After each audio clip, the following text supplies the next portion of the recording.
அடிப்படையில் சாதிவாரி கணக்கெடுப்பு சர்வேவை இவர்கள் கேட்பதற்கு காரணம் என்னன்னு பார்க்கணும்.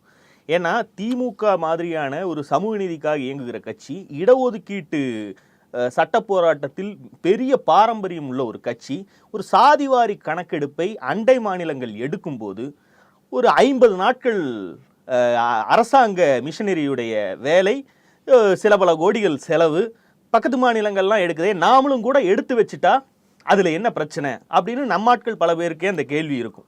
இப்போ அடிப்படையில் என்னன்னா, நீட் தேர்வை கேட்டது யார்? நீட் தேர்வை ஒரு அரசாங்கம் தானாக கொண்டு வரல.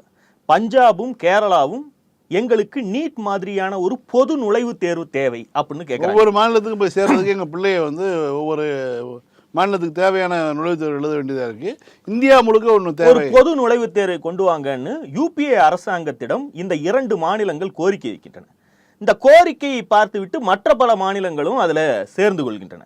அப்போ இந்தியா முழுமைக்குமான ஒரு பொது நுழைவுத் தேர்வு அப்படிங்கிற ஐடியாவை கொண்டு வருது. அது வந்த போதே தமிழ்நாடு அதை எதிர்க்கிறது.